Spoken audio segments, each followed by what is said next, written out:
Estimados pasajeros, bienvenidos a Punta Arenas. Hemos aterrizado a las 18 horas con 35 minutos, hora local. Es requerimiento de la autoridad aeronáutica que permanezcan sentados hasta que el capitán haya apagado la señal de abrochar cinturones y el avión esté completamente detenido en su posición final. Los teléfonos celulares podrán ser utilizados con todas sus funciones a partir de este momento.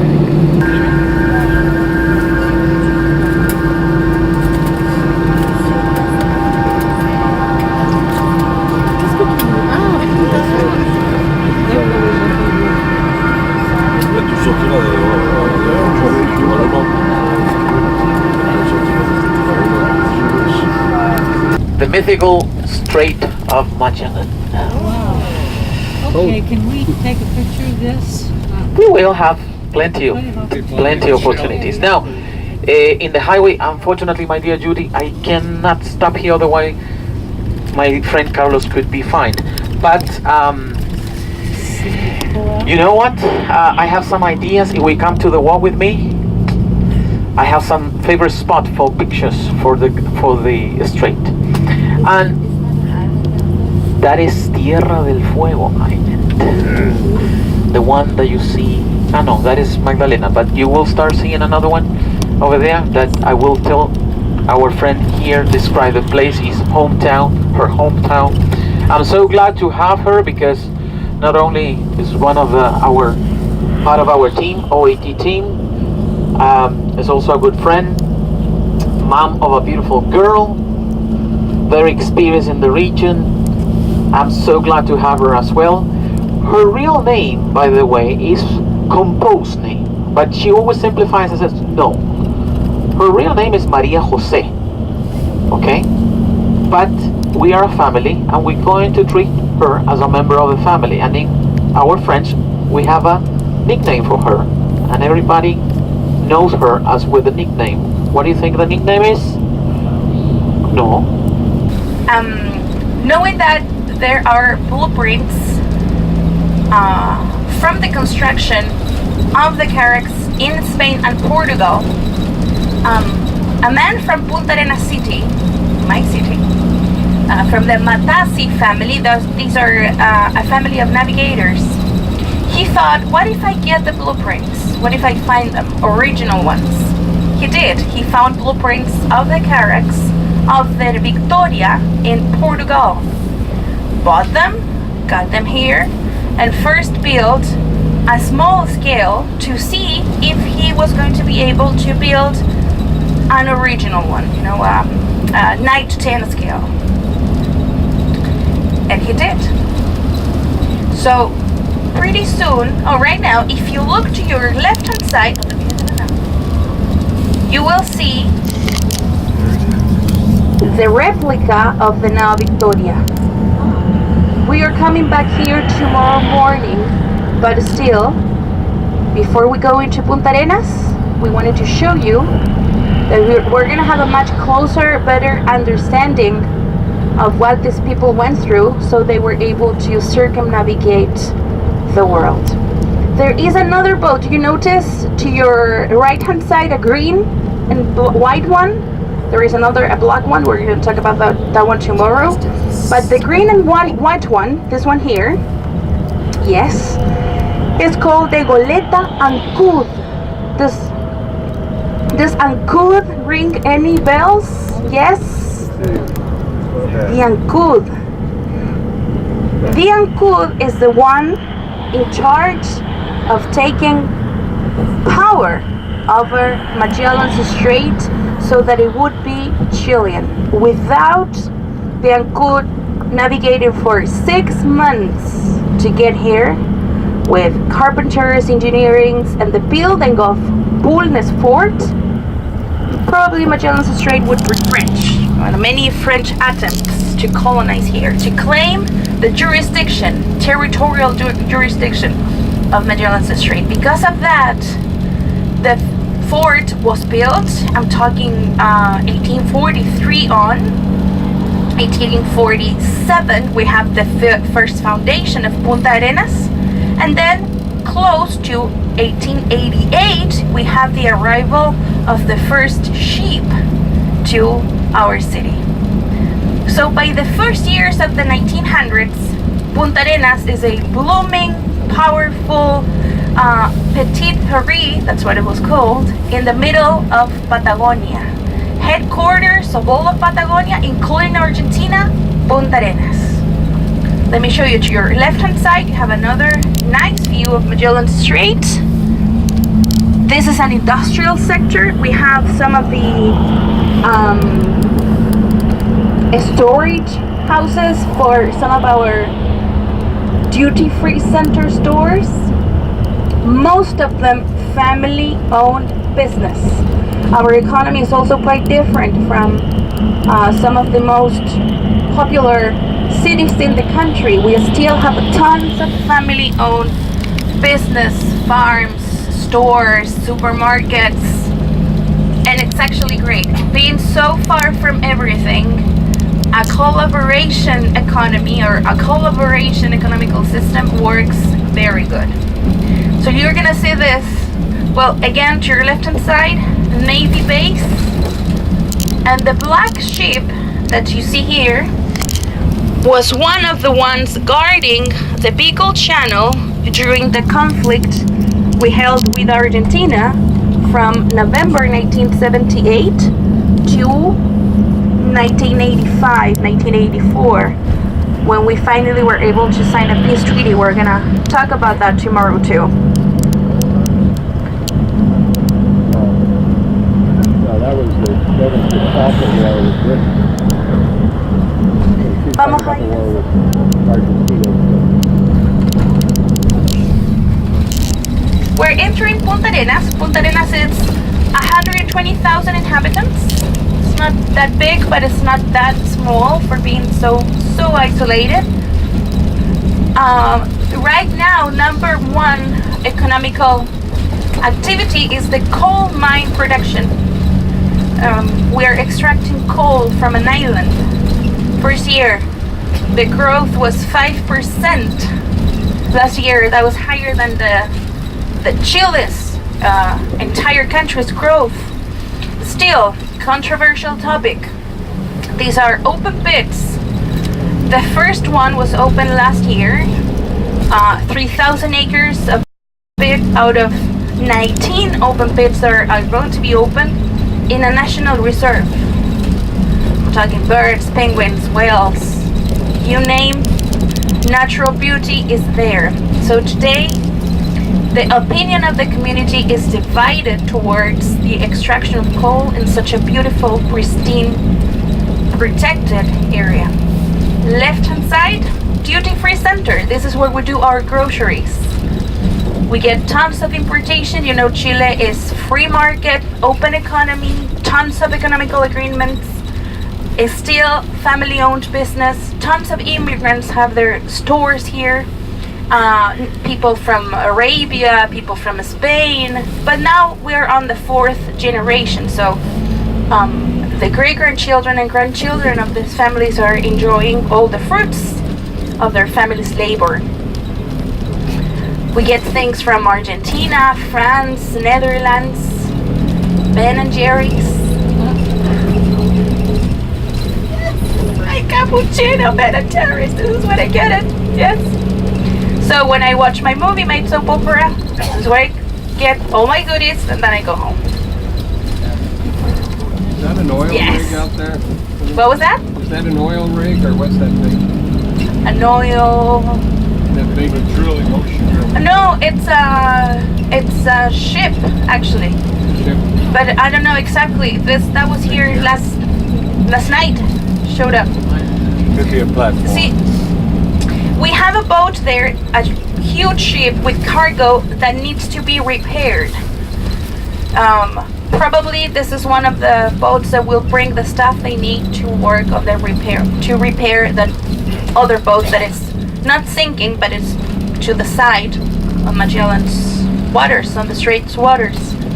We continue going into Punta Arenas, and this is summer in Punta Arenas. You know, it doesn't get any more sunnier than this.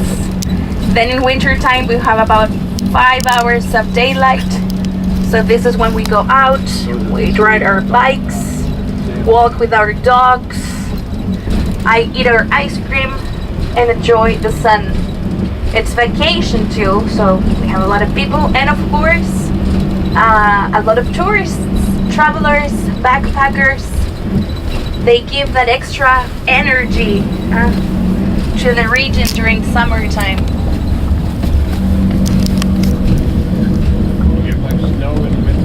Do we have snow in winter? Not like it used to be. We have some snow, a few inches. We can never tell what's gonna happen. When I was little, our lagoons, natural lagoons, would freeze and we would all go ice skating, have tons of snow throughout winter. And I'm talking June, July, and August. Now maybe a few days of snow in August. And this year, out of the blue, we had snow for 4 days straight in November. In November, it was nuts, yes. Which is not that great, because by November, the lambing season started. And the lambs are not prepared to withstand. This is why we control the mating, so that they are born in the springtime.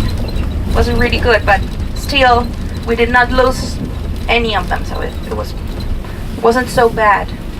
Our stadium, to your left-hand side, believe it or not, we do tons of sports outdoors.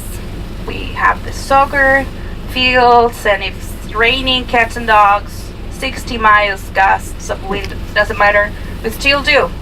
If not,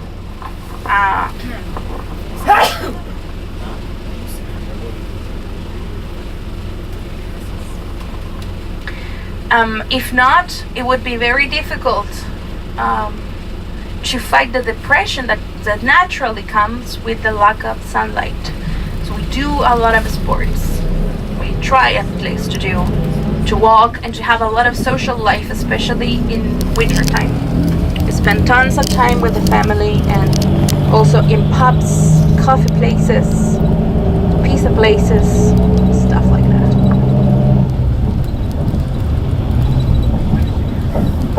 When does it get dark? Now it will be darkish at around 11 p.m.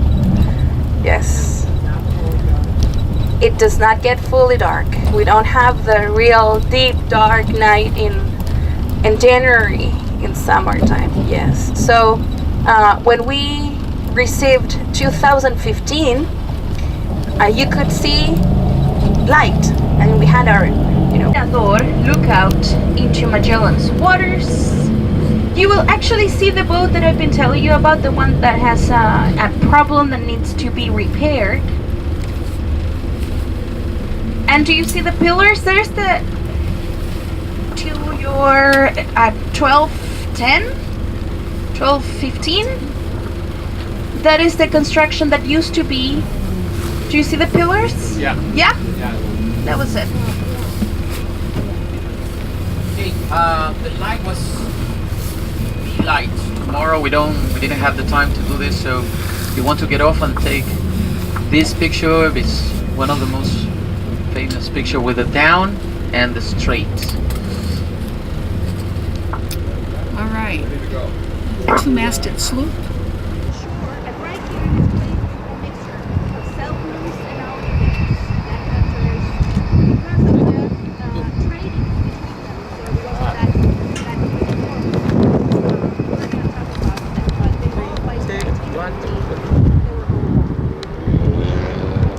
If I turn it on, 3, 2, 1.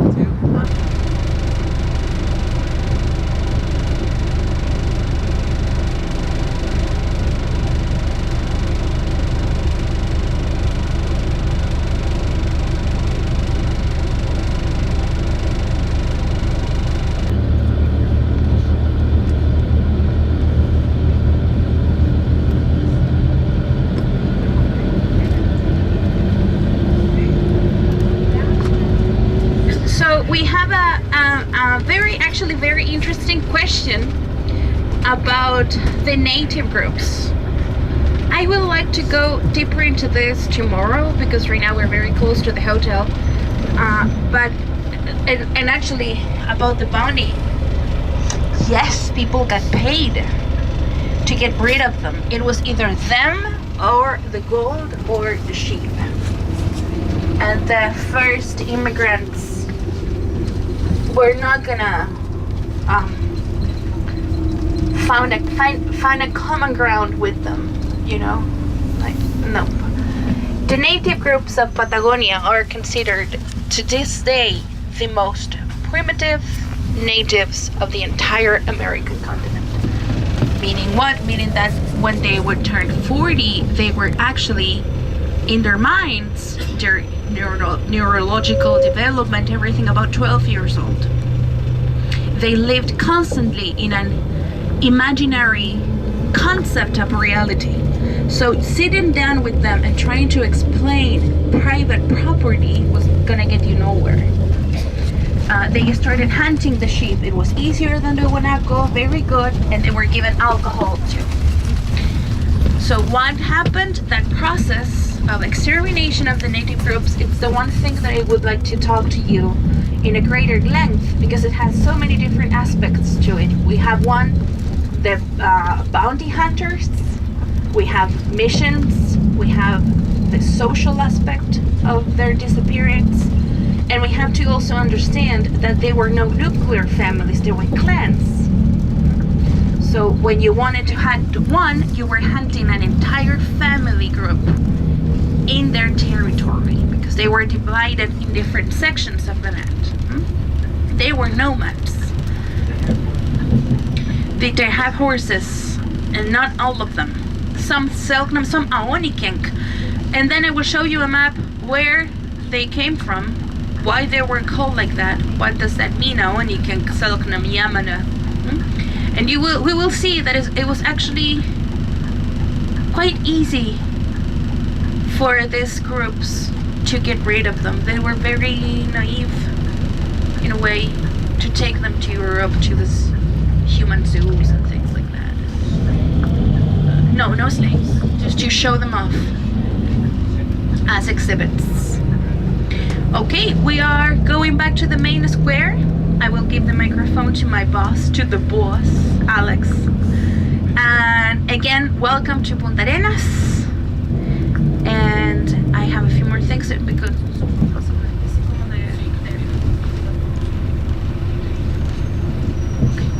thank you. Adelante tuyos. Go back to you, Alex. Familia, I will need, and the hotel need your passports, okay?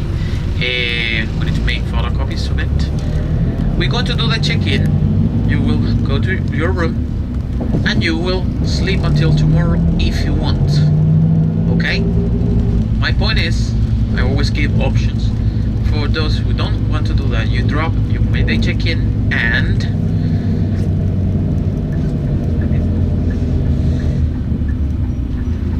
it's almost 8 o'clock. So 8 restaurant will be open, which is a good news.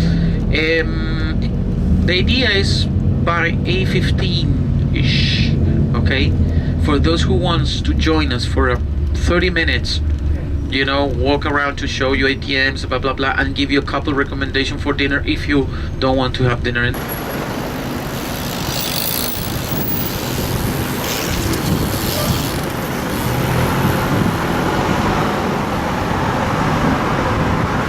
Do that again. Uno más. Dale, Barfi, vivir.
Es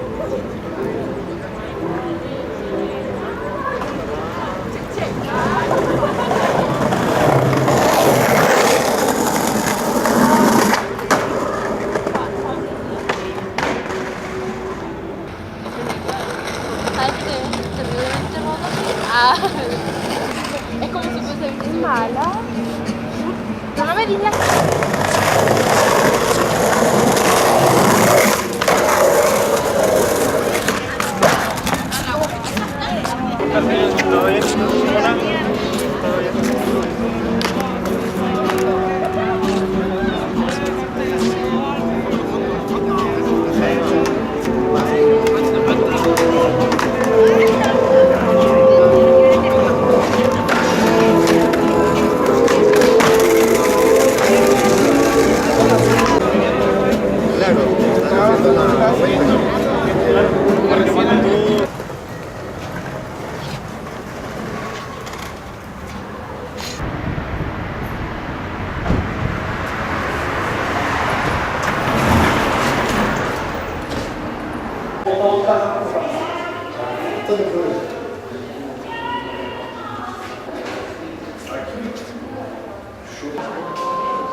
Gosh. Right into the sun.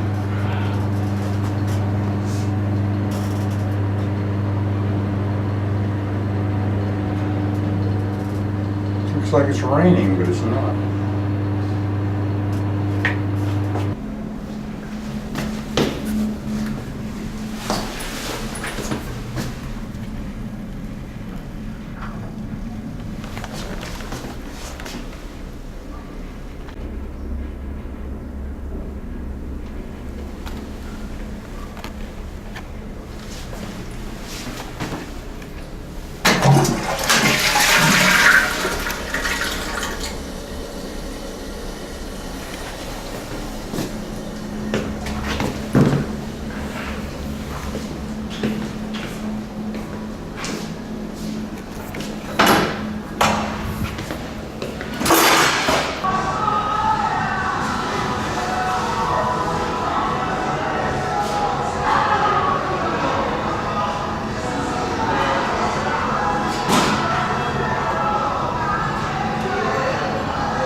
Hey, Dad, what?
Sometime in January, and we are at the tip of Patagonia, and we are on the 11th floor of the end of the South and North American continent.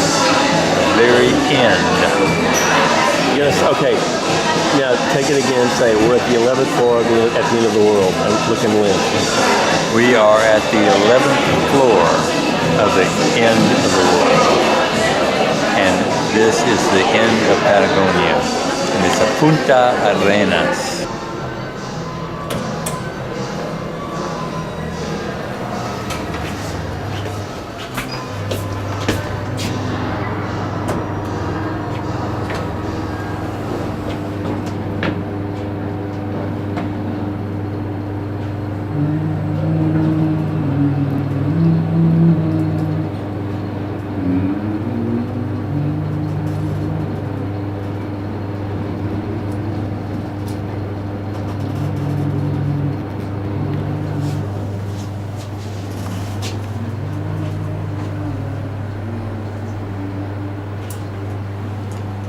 And away we go.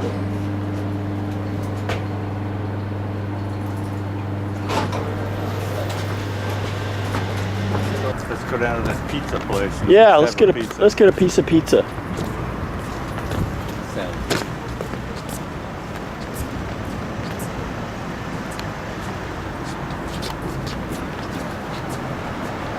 Make sure I don't run into anything.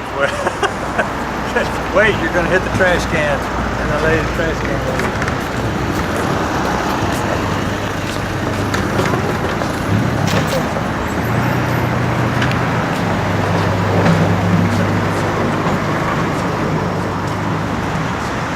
Is this it?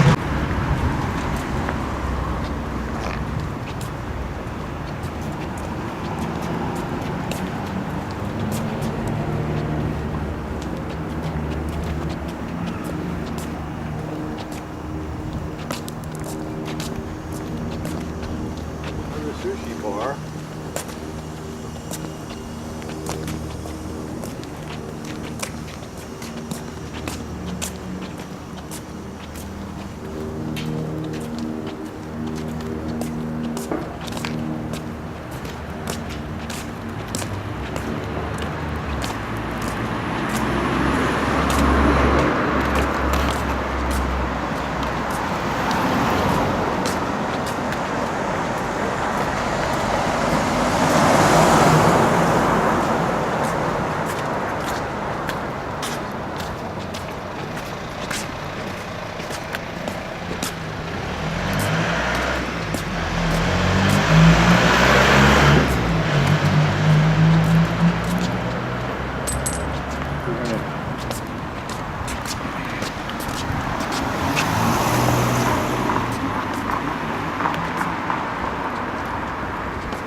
Is this it? Is this it?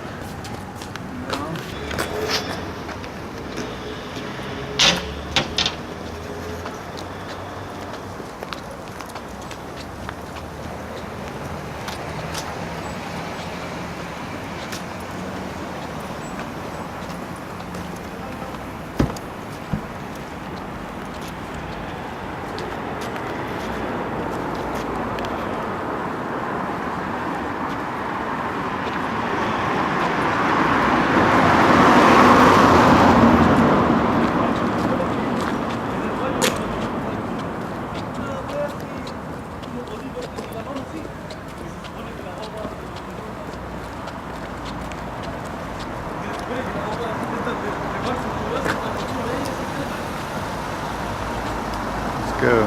Hurry.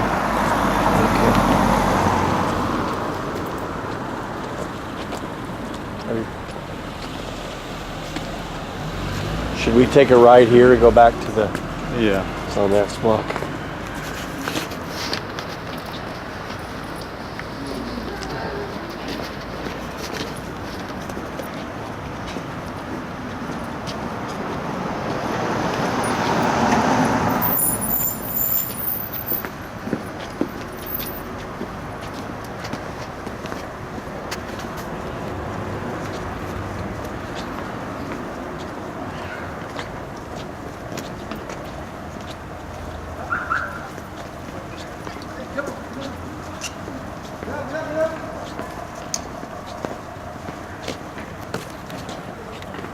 Tagging.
raining everything. Today we have a very adventurous day. We're going to cross the Patagonian steppe, and but first of all we're going to see Magellan's boat. Okay, it's going to be just a quick stop. Don't get too excited because we need to keep going. Today is a long day. Our main purpose today is to arrive to the park and giving you some vistas and some nice pictures, and then we're going to let you know what else we will do. Okay? Are you there? See? You're quiet this morning. I never said that you be quiet. Bueno. Buenos días, Carlos. Buenos días, Cota. Buenos días. Buenos días, Cota. No sé si la van a alcanzar. ¿Les puedo decir a los pasajeros que va mi papá que me vino a dejar y saludarlo? ¿Cuál es tu papá? Ahí va. ¿En la camioneta? Sí, pero Carlos, no la va a alcanzar. Hola. Ha sido divertido. Ahí le eché un chao. Si alcanzamos, alcanzamos. If you look to your right hand side, that guy over there is my father, actually. Here, in this car? Yes, in that car. That's my dad. Busy morning. Well, this is the moment, the timing of traffic for Punta Arenas City. Everyone is going to their offices. Again, to our right hand side, the cemetery of Punta Arenas, we saw it yesterday. As you may have noticed, we trim our cypress trees in a dome shape. We can keep much better care of them.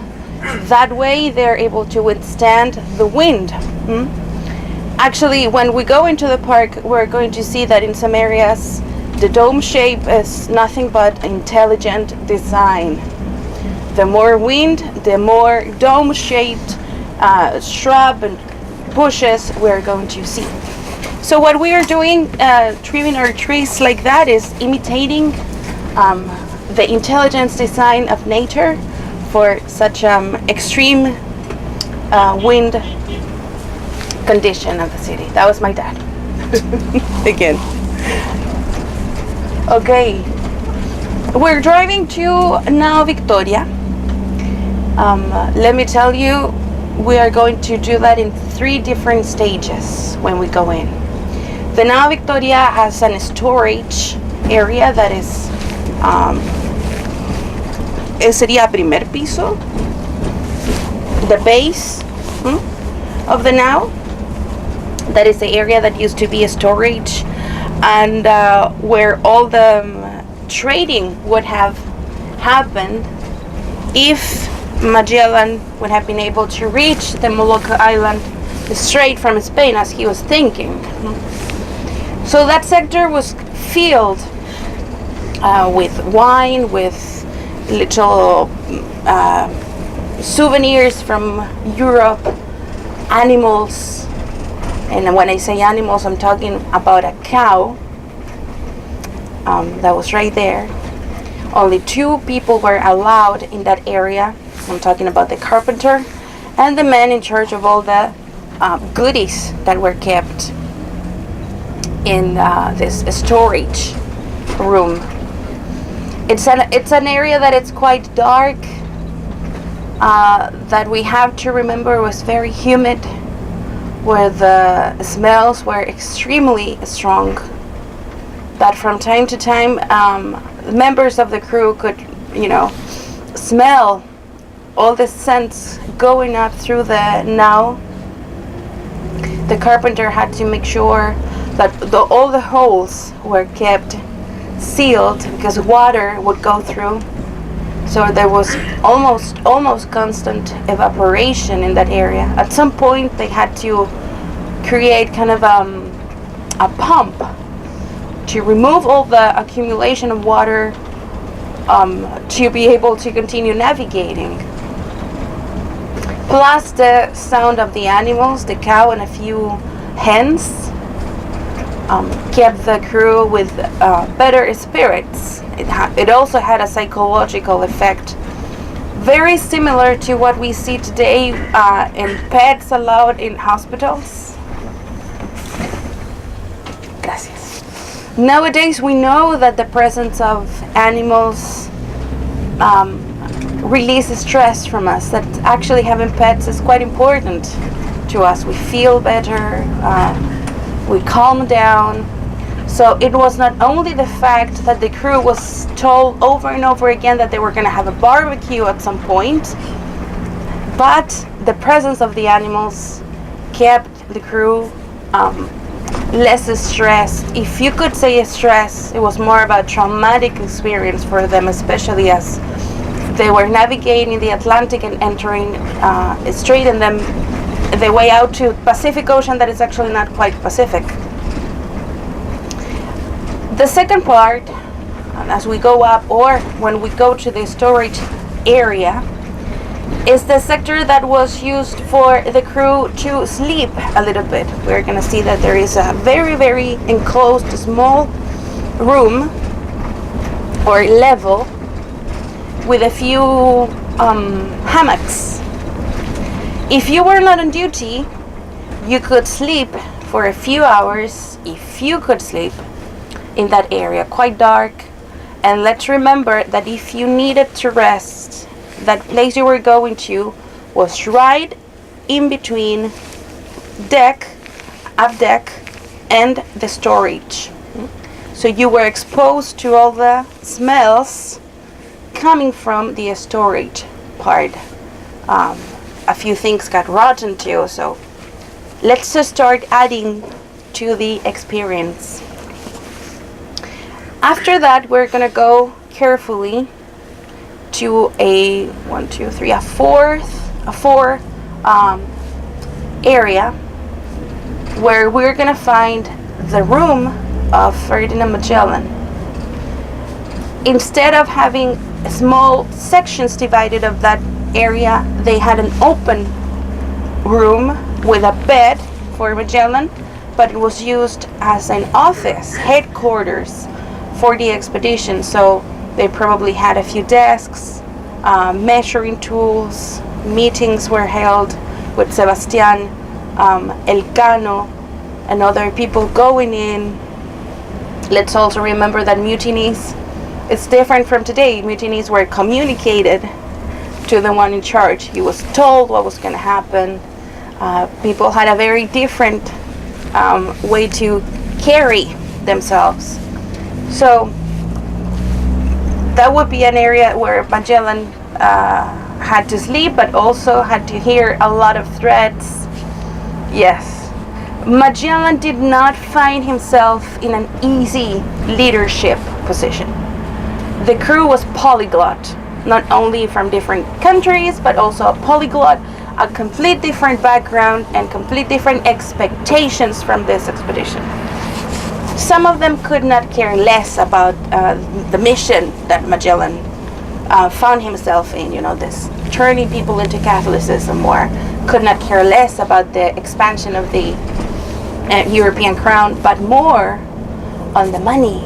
A huge part of the crew wanted to find the spices and go back. They were not Shackletons. They did not have that extra thing that Magellan had. They just wanted to go back. So Magellan had a very rough time building his space as a leader of this expedition. And that would be the last part. The idea is for all of us to have a different view of what we have read.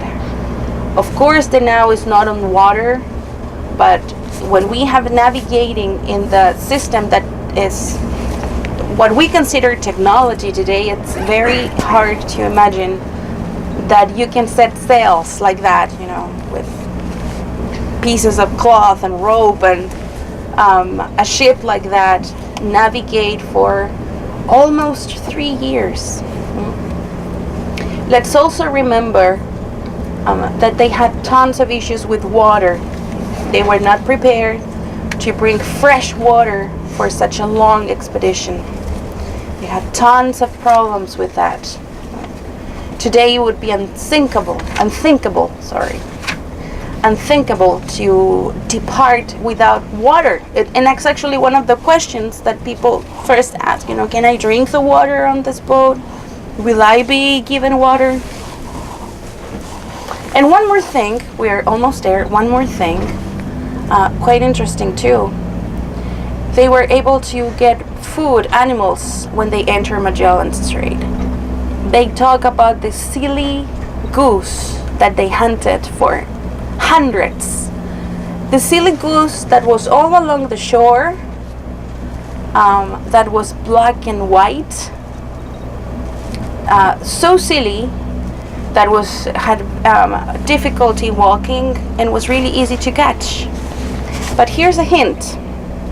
This silly goose had feathers so thick that they could not pluck them off. They had to remove the skin. Very fatty. We're talking about the Magellan's penguin. Penguin, they were able to eat then a lot of fat and protein. That was probably another reason some of them were able to survive being so far. Not only guanaco, but also they ate penguins and probably other kind of birds that they found all along the shore. We have arrived. We're gonna get off the bus, and we need you to follow me, to go first to the Nao Victoria. We're gonna start by the storage or cargo section. Then we're gonna photograph, if you want, the sector where the crew was able to sleep, and then we're gonna go to Magellan's room. From home. Buenos días. Viejito.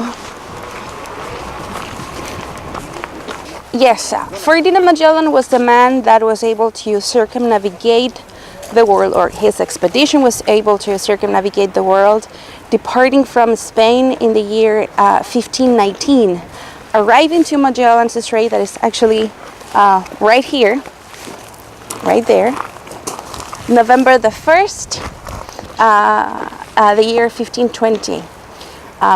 His idea was to regain the control of the spice trading that Europe had lost many years ago in the first half of the 1400s. But he does not make it back to Spain. The expedition is able to enter the strait, then through the Pacific Ocean goes all the way up to the Philippine Islands, to what we know today as the Philippines. He passes away in Mactan, in the hands of Lapu-Lapu. And Sebastián Elcano, second on board in this expedition, is the one to take all of Magellan's Stream and conquer back to Spain, from the Philippines to in a straight line through southern Africa, and then all the way back to Spain. And can you show me the ship? Yes, of course. This is the Nao Victoria. This is the Carac. The owner found the blueprints in Portugal.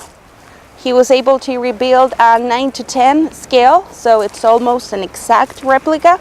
And the idea is for us to understand better what the expedition was about, especially the human part of this expedition.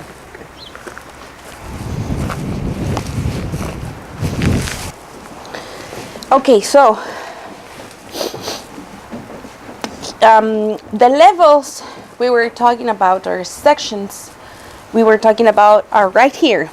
So when we go down to the cargo area, be careful because it's quite dark, so no shades, don't wear any shades when we go down. Right in the middle you're going to see a few no bunk beds, but hammocks, where the crew used to sleep. Then we continue down and we are going to be in that area that used to be the cargo. Now this is the Carac. This is it. This is what Magellan was given by the Spanish crown to embark in the unknown. They trusted him, they believed in him, in his project. Probably when he presented the project to the king and queen, he had to bring also an scale of a Carac and show you know, what they were going to do is very similar to what you do today as an as an entrepreneur, and you have to motivate that person to give you the money. Magellan was in the same position. So he probably used a few models of carracks showing what they were going to do to conquer a path to the Molucca Islands and gain the power of the spices. So this probably was also used in a tiny scale to kind of seduce the Spanish crown to give them these boats.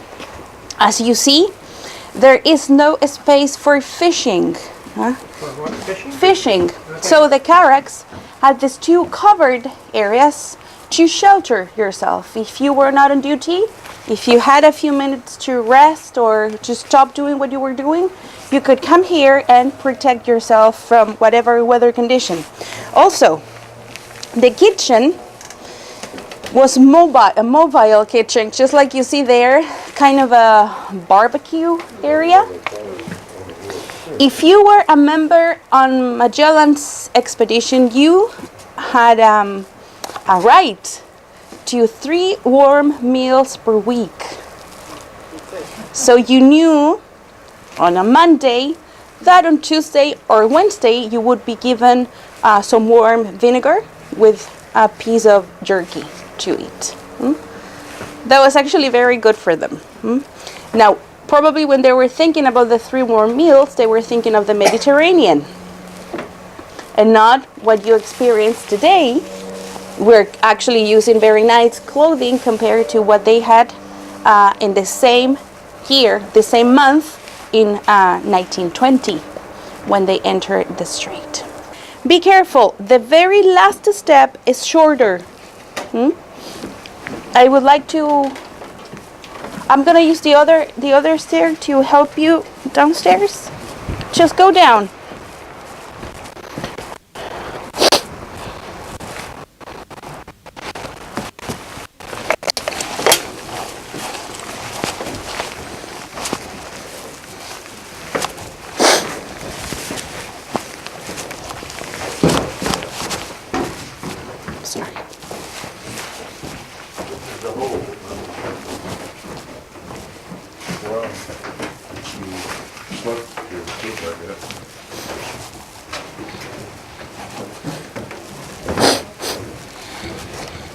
Sailing around the world. Yeah.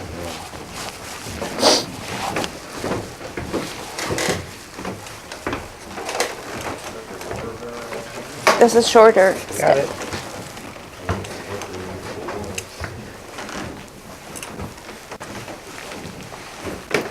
Very good. Long way down. Careful, careful. Now, And the shorter one. Yeah. That's right. Got it. Okay, very good. 1, 2, 3, 4. they have candles or Okay. lanterns, or how do they, anyway, how do they light their way when they were down here? With stones. No, I mean, You're to talking about- see light, for like candles, Candles were lanterns? actually forbidden. Well, that's to what be I used. wondered because of all the wood. So, from time to time, if needed, only the carpenter was allowed to light a candle just a tiny bit. 1, they have to save them. 2, it was extremely dangerous. Sure. So, do you notice the light coming through the wood? This is what the carpenter had to take care of. Constantly fill the gasps with some clothing dumped in a special resin or grease to keep the water out. Of course, at some point they had to build a pump to remove the water that was right here. That was where our madam is standing. And the cow we've been talking about was also in this area with the hens. Underneath us. The cow No, was on here. this level? Right here. Was on Right this here. level, Yes. okay. Underneath there's just would have been a few stones and water. Yes. So back to the question, how did they see down here? I mean, with whatever little light we have right now, That was it. and very few occasions, they had permission to use a little bit of candlelight. Now, What they did for water too, because you can't live without water. You can almost live without food. in some areas they were able to get some fresh water, but that was also a very big issue. That was a problem, constant problem for them, the lack of water. They had some wine. They could drink some wine and vinegar, but that was it. So their condition was awful, awful, especially when they were back. Awful, really, really, really, really bad. Now, some of the accounts talk of them with just bones and hanging skin. Not even, the skin was not attached to their, no muscles. There were skin and bones. Just, yes, but the skin is hanging. It's really, really bad shape. But gladly, they were able to make it back, and this has gone down in history as a huge success for the history of humankind, actually. The first full circumnavigation as opposed to a big failure. We had a second attempt in the year 1580 of the Spanish crown to settle a colony for the crown, for the King Philip, right here. About an hour south from Punta Arenas city. They arrived, 3,000 Spaniards left, only 240 finally arrived to the settlement. Children, women, families, crops, everything. They were ready to start a new Spain. Of that people, about 24 were found alive a year after by a British pirate in command of Queen Elizabeth I. He invited, he had one Spanish member. He was actually a slave, one Spanish member in the crew of this British pirate ship. No, it's not Drake. And he sends him on a boat to see this settlement. He sees the body, all the bodies of the people on the surface, they haven't been buried, and tells them, come with us. And the Spanish say, it's English pirates, so we're not coming. We're going to wait for the king to return and save us. One of them says, I'll go.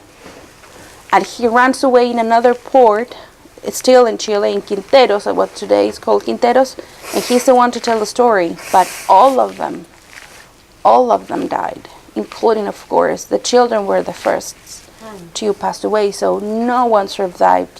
That is Pedro Sarmiento de Gamboa's expedition. Yeah, so, and today we think, especially when you live here and you go through history, it's the lack of technology. It would have been extremely difficult for them you cannot grow a potato. We're going to show you our soil.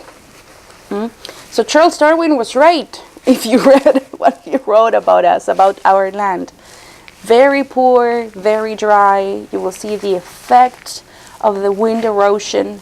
So for them to arrive, they even brought vines to produce wine. They were not going to be able to grow anything. So probably that is the reason. Up to this day, even with what we have today, it's very difficult to bloom properly in Patagonia. Shall we continue? Yes? Okay, so let's go back upstairs. But this one is shorter. We're going to use this one, the one that I used to come down. Again, be careful. That was ballast, though. Yes. Just rocks.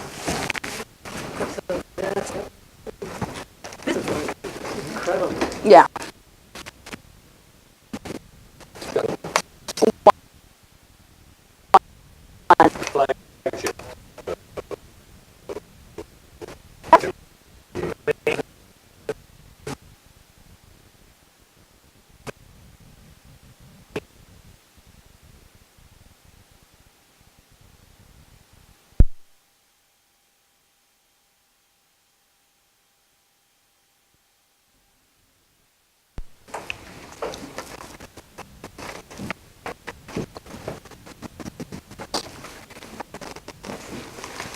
You're going to tell the story about the ones that were lost on one side, on the Atlantic side, and they found them later on the Pacific side?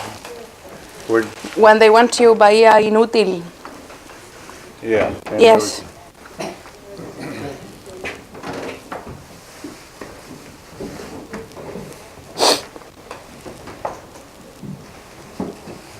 Way to leave it, You can use this here too, instead of the ropes. 'Cause the ropes are being unstable.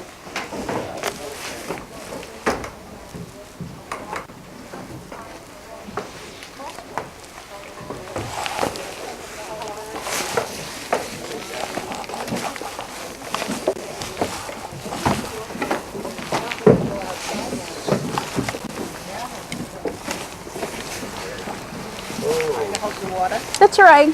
Thank you. Thank you so much. Yes, we're gonna go upstairs. We can go through either those steps or those. It's okay.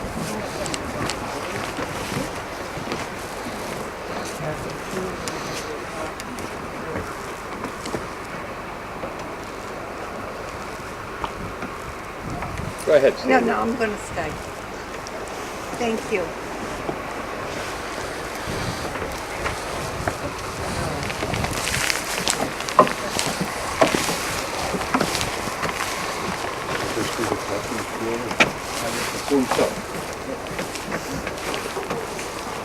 Boy, it's in a small boat to cross a mighty ocean.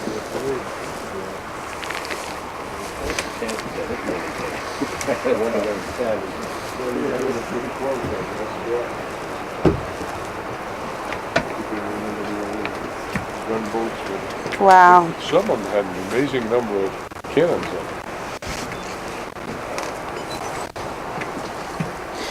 Well, this was Magellan's room. We're going in.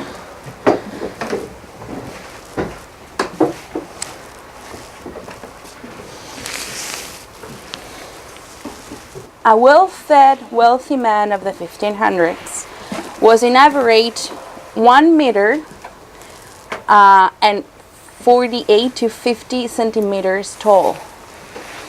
I am taller than Magellan. Wow, Yeah. they're small people. Very, very short. Yes, that was an average. And for a woman, even shorter. We have grown, through the years. Better nourishment.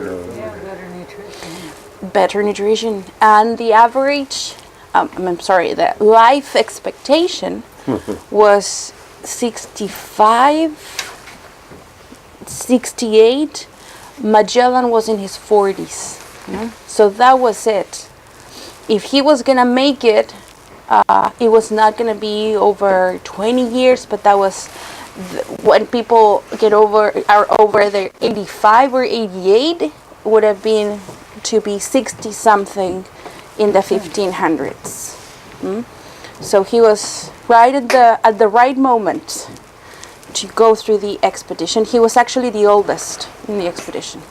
Some of the crew members were 18 and 15. Although it was quite different from Christopher Columbus.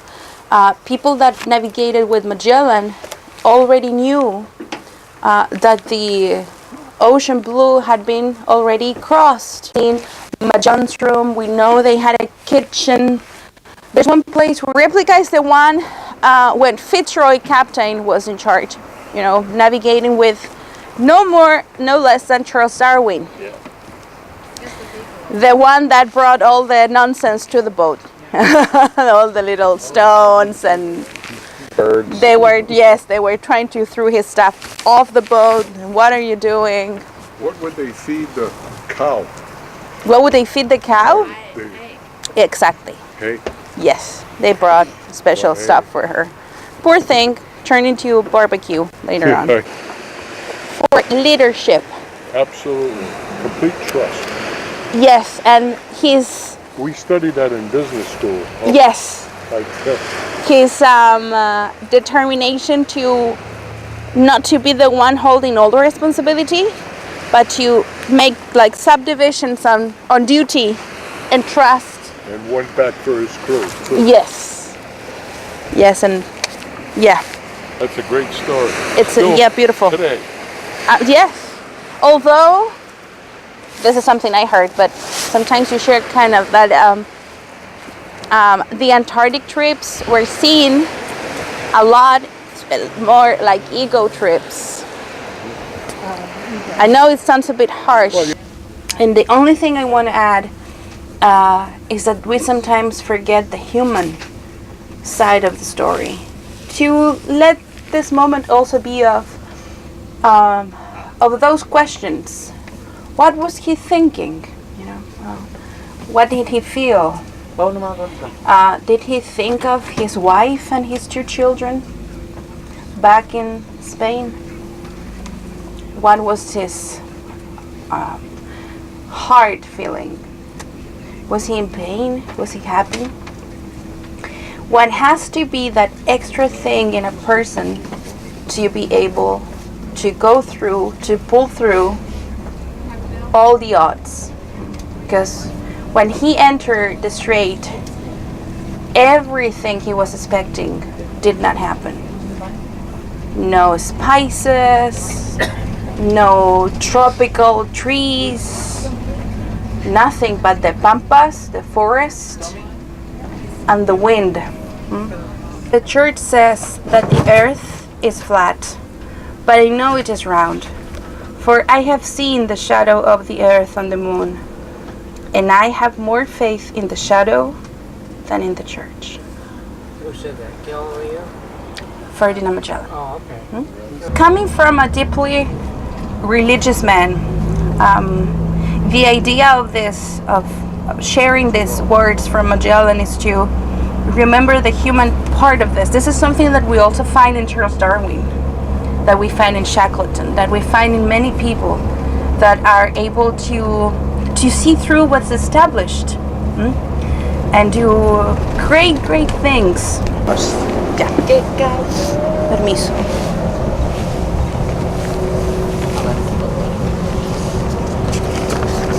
Ahora voy a necesitar tu ayuda, querido. Pero obvio.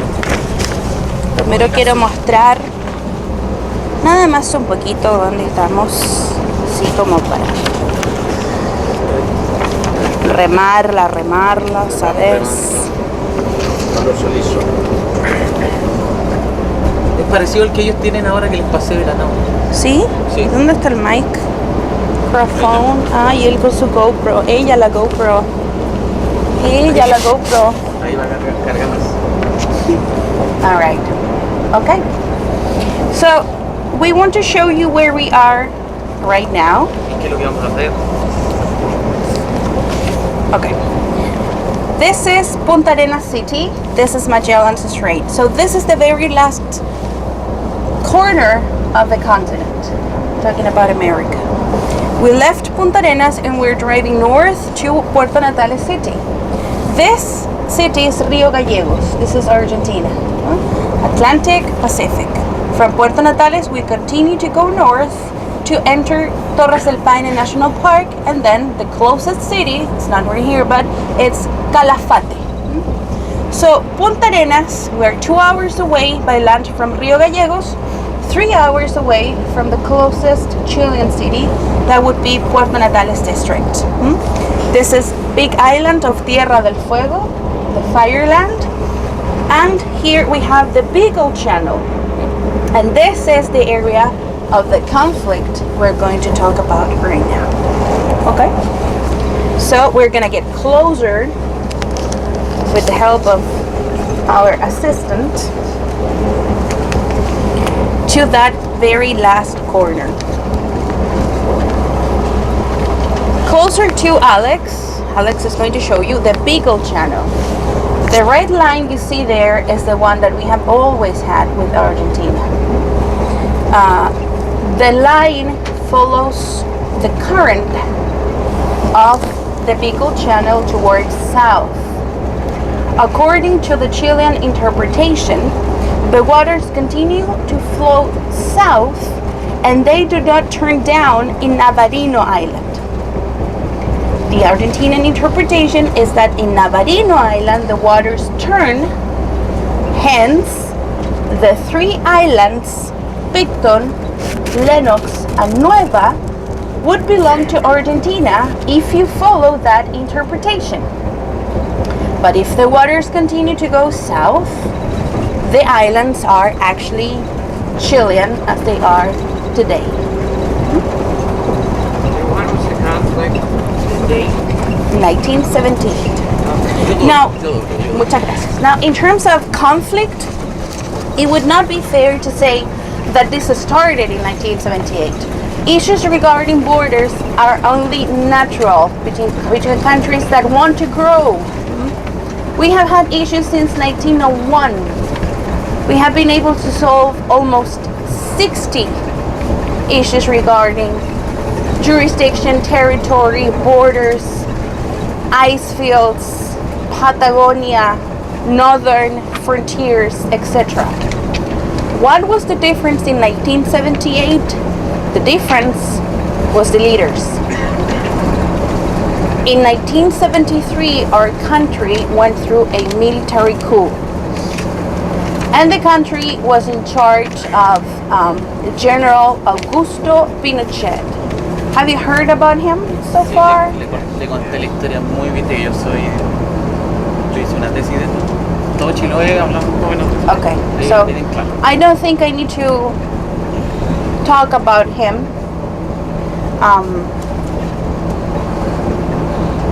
But let's keep that in mind. By 1972, Argentina and Chile, still in democracy, went through a revision of the maps and the situation of the three islands. The two countries decided to add a third party to the mix, making the final studies, cartography, and decision to support either Chilean or Argentinian interpretation of the situation in terms of cartography back south. That person was Queen Elizabeth II. And the results came out 1972.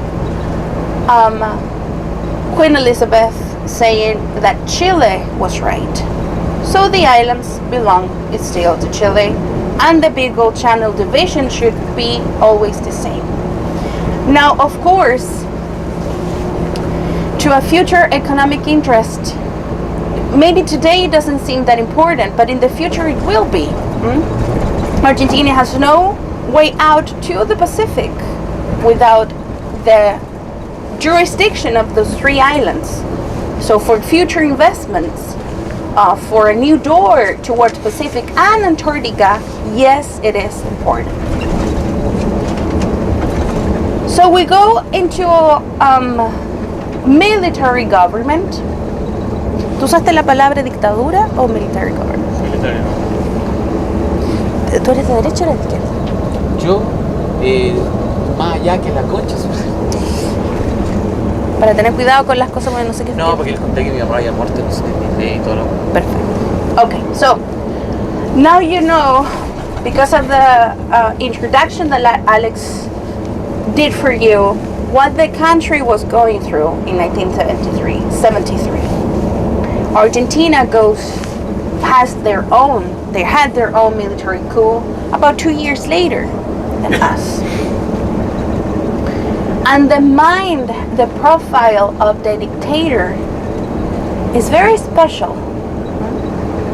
This is quite interesting. We have been through kind of a profile of the explorer.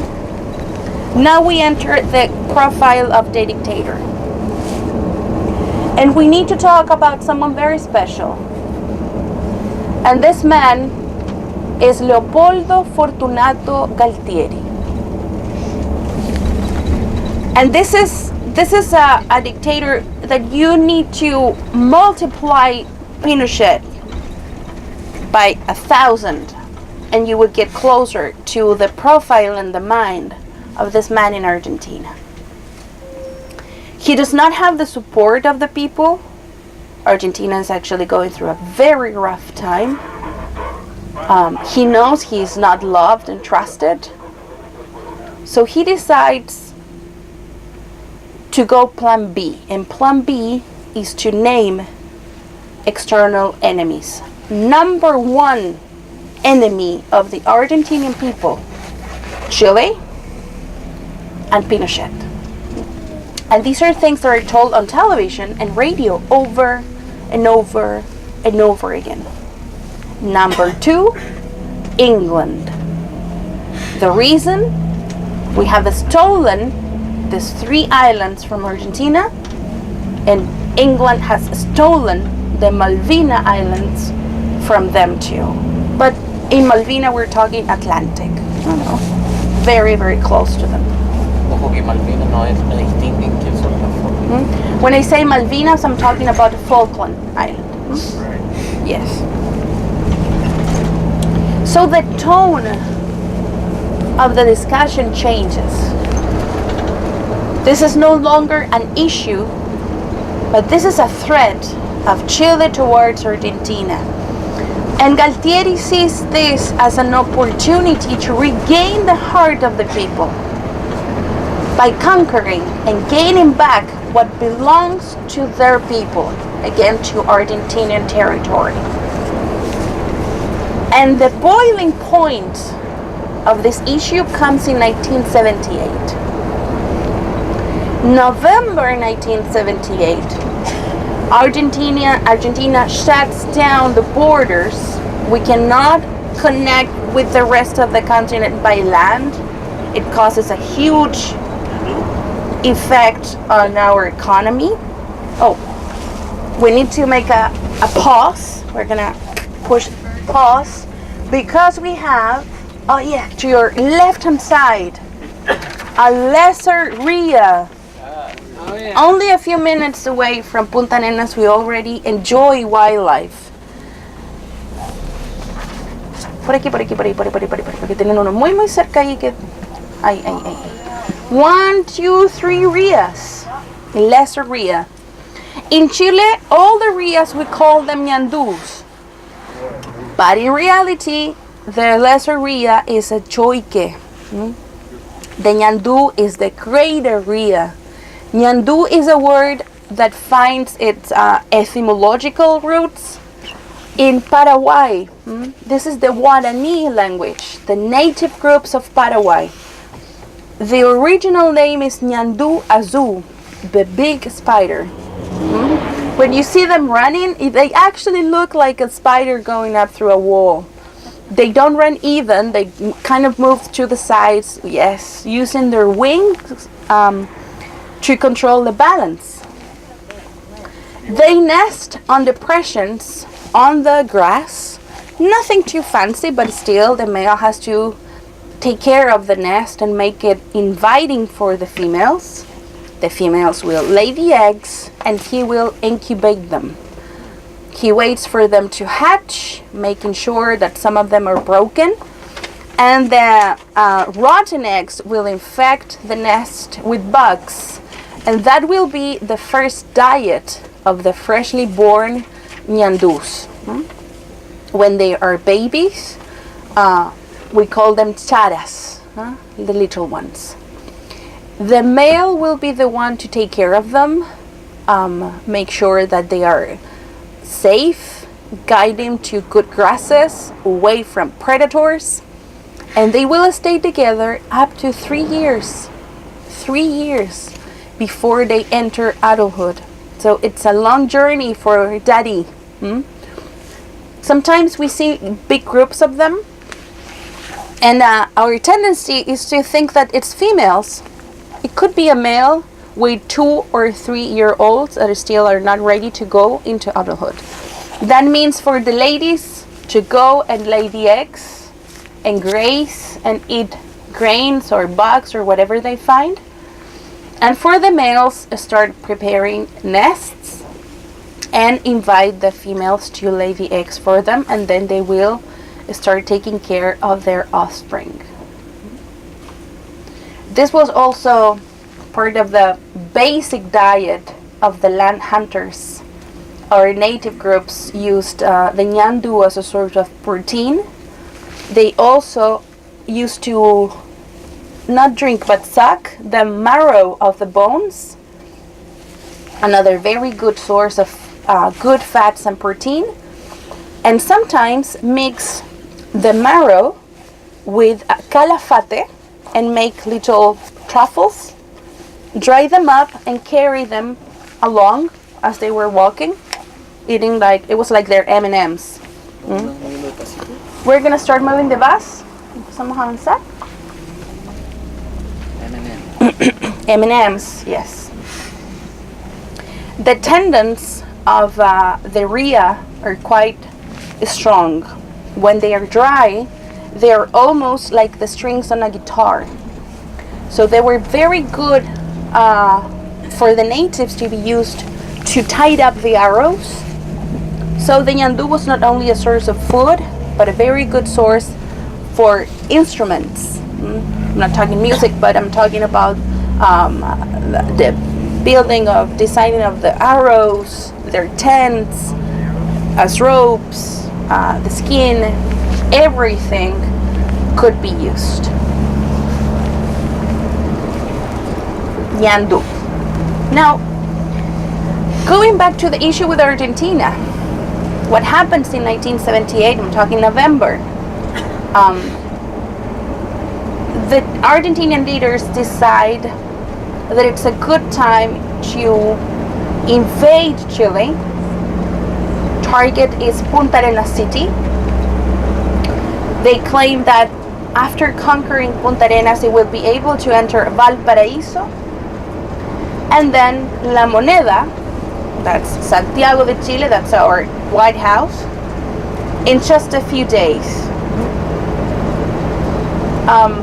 And of course, and especially such a rough time, the heart, we have in Southern America football and nationalism, something happens to a region and we all get together. So of course it draws huge energy, popularity for the leaders to the fact that they were going to be able to conquer back the islands and invade Chile and have control. Imagine that they were entering Punta Arenas and they would have been able to control Magellan's Strait.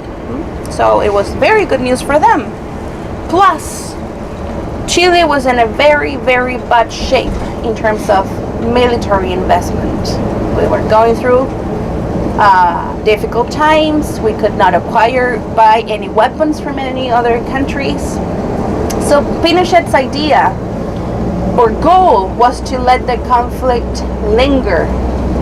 So he would travel, he would go back and forth from Argentina, trying to talk to their leaders, trying to talk to the other generals and convince them of conversations. And it's Pinochet's idea actually to start thinking later on in time of the intervention of John Paul II. So the war that was going to come in December 1978, close to Christmas, was going to be the Christmas War, due to the efforts of the generals in Chile, plus weather conditions and other circumstances, does not really happen. It's kind of in between brackets. We're going to leave it there. Argentina decides not to enter Chile, not to invade Punta Arenas city, and to set the issue aside.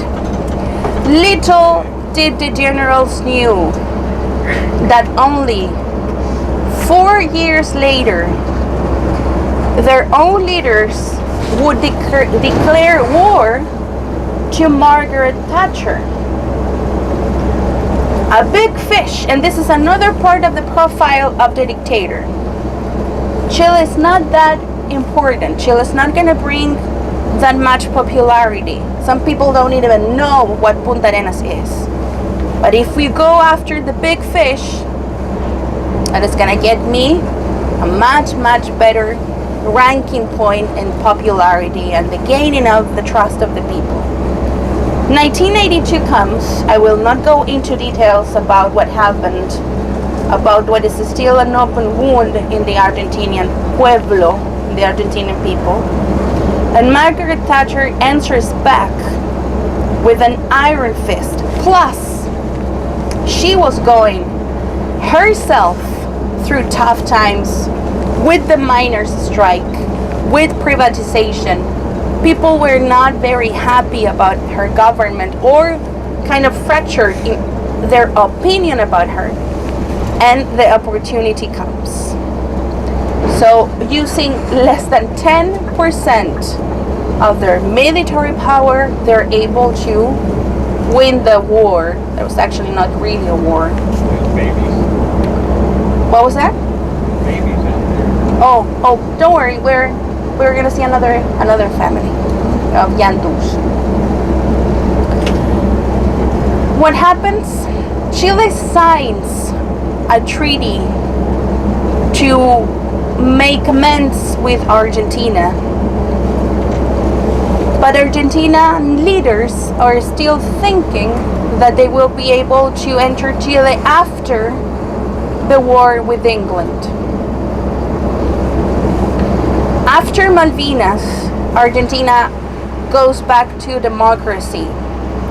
And with the voice of the people, they decide not to continue with the conflict in Chile and not to go to war or invade our territory.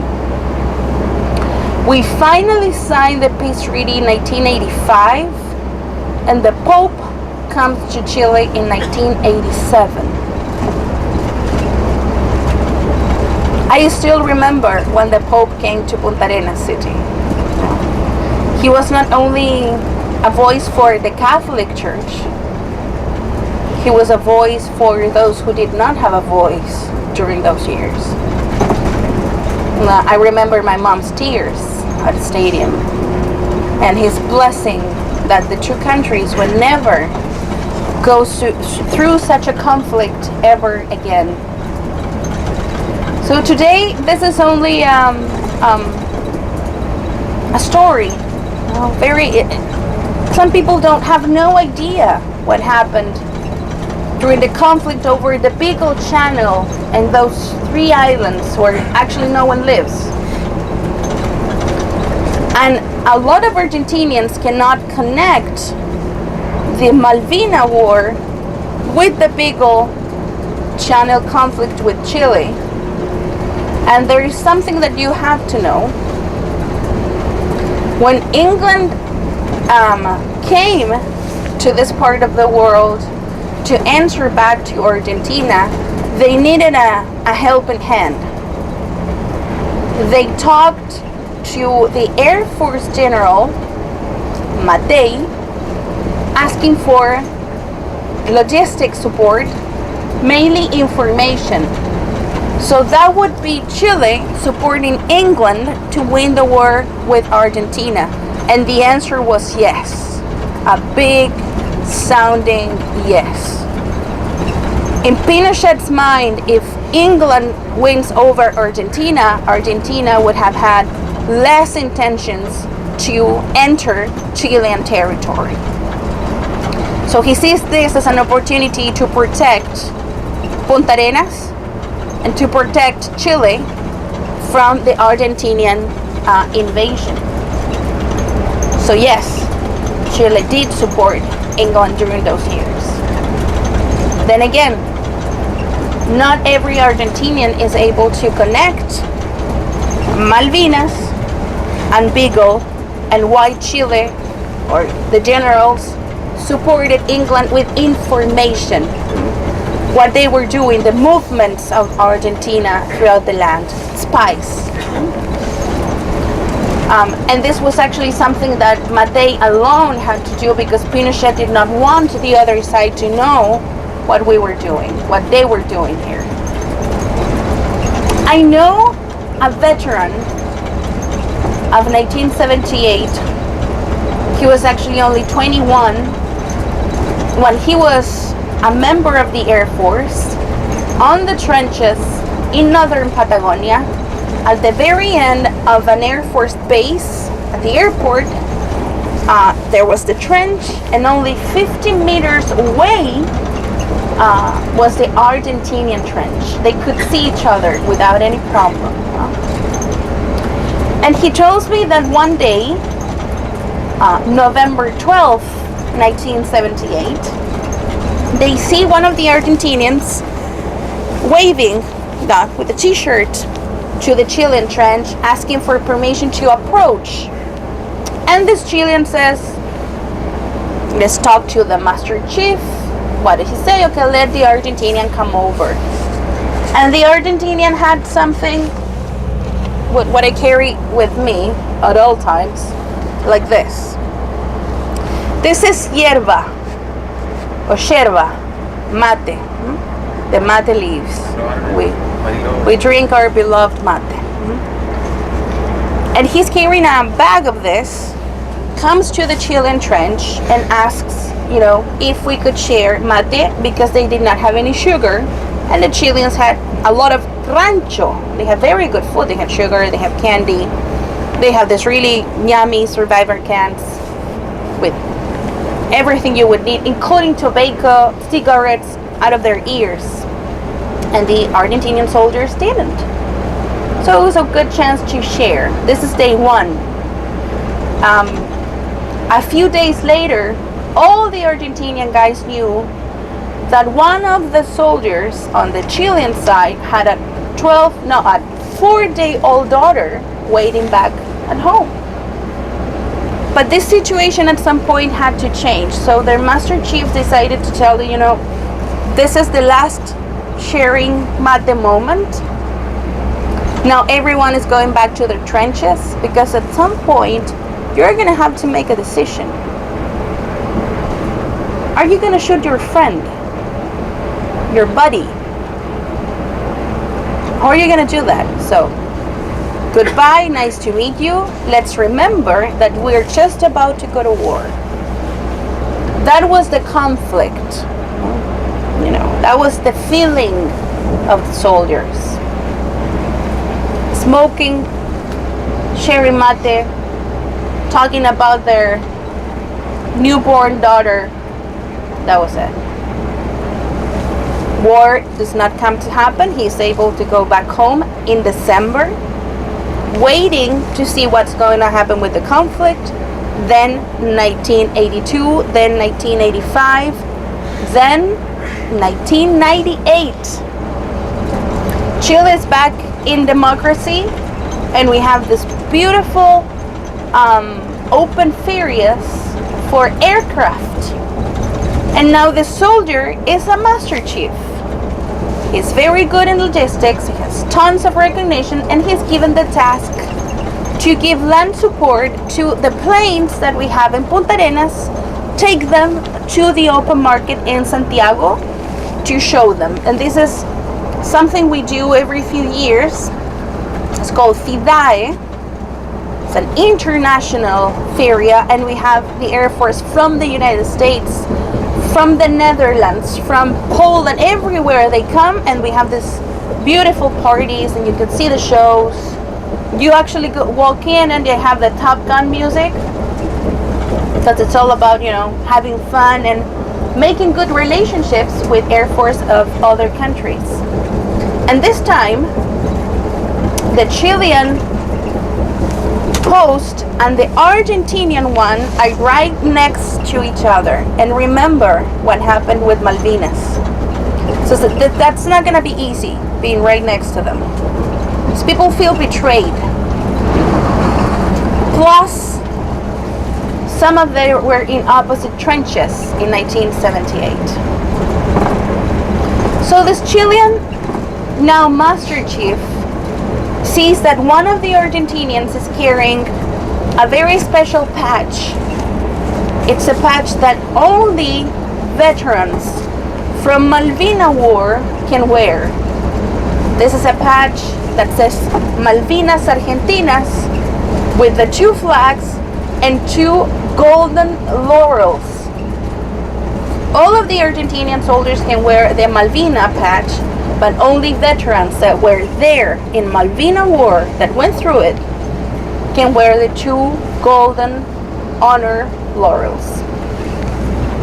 So this Chilean guy remembers 1978, remembers the trenches, remembers the mate, and decides to approach this Argentinian and ask him for a drink. Says, would you have a drink with me? I would love to talk to you. I need to talk about Beagle and Malvinas. And the Argentinian says, Chileno, of course I will have that drink with you. And they sit down and go through their feelings, the conflicts. This Chilean soldier hears every single detail about what happened in Malvinas, about how he is starved, about how a lot of them had to surrender to the British army to be able just to have a coffee. The Chilean talks about the fear of the people of Punta Arenas, how families open trenches in their backyards to protect their children if the Argentinians were to come and invade. And at the end of this meeting, they decide that they were going to make amends in the name of the two countries. That they're not going to wait for a huge universal change, but they stand up, hug each other, wish each other the best, and toast for the peace and the love and eternal fraternity of the two countries. And something very special happens. And if you know an Argentinian, you know this is something that comes from a very deep, intimate, powerful place. The Argentinian grabs the patch and gives it to the Chilean and says, keep this in your family for generations. If something happens, tell the story. Don't let this go through history unnoticed. Would you like to see that patch? Yeah? Give me a second.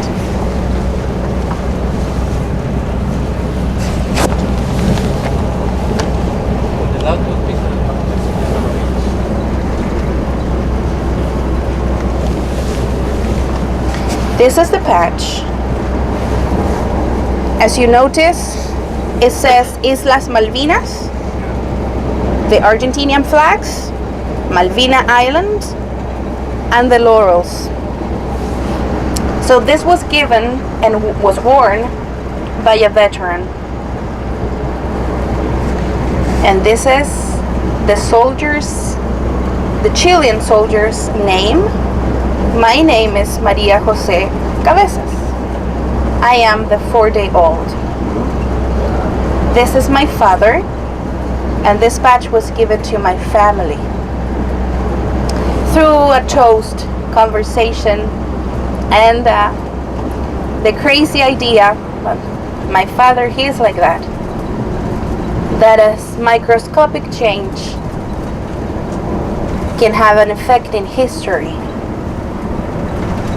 And I brought something else. This is a medal that was given to him by Pinochet.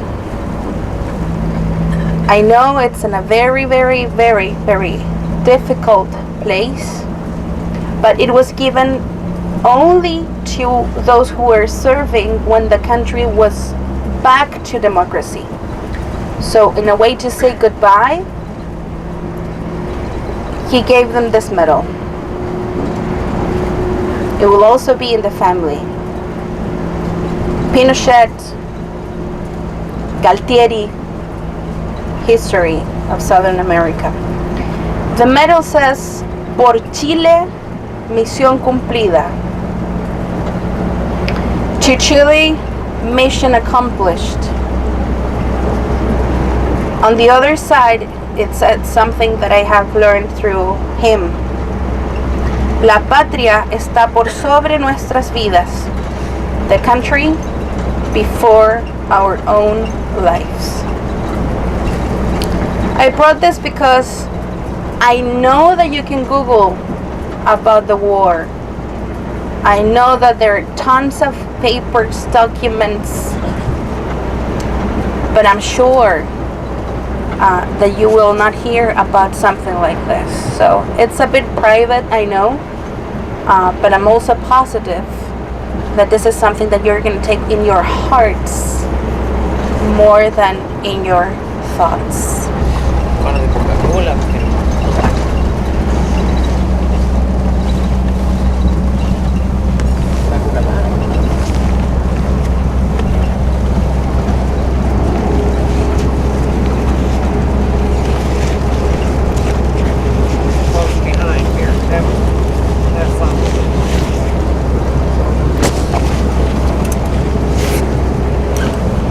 Thank you. Hay un caballero llorando. Okay. Very important question. Two very important questions. To be able to save by giving them money to support them as they live in Argentina is less expensive than paying for a university degree here in Chile. Second question. Are there issues? Yes, there are. I will not sugarcoat this. I've been through Argentina, all of Patagonia many times, and I have never had a problem. But as soon as you get to center, to the big cities, it's different, and you feel it. But then again, in my case, and I think also, I don't want to talk for Alex, but you know where it comes from. Yeah. So you see this from a different perspective because it's a symptom, you know, of another issue. So when something like this happens, when I'm told something, and it's always regarding Malvinas, I never answer back because you know the context. You know what happened, you know how they feel. I cannot justify them, but I understand. And it happens to a lot of us. We don't talk about Beagle, the Beagle issue, what happened, that we were so afraid. But I think a lot of us, being so close to them, mixed families, we know where that comes from. So we're more flexible when it comes to that.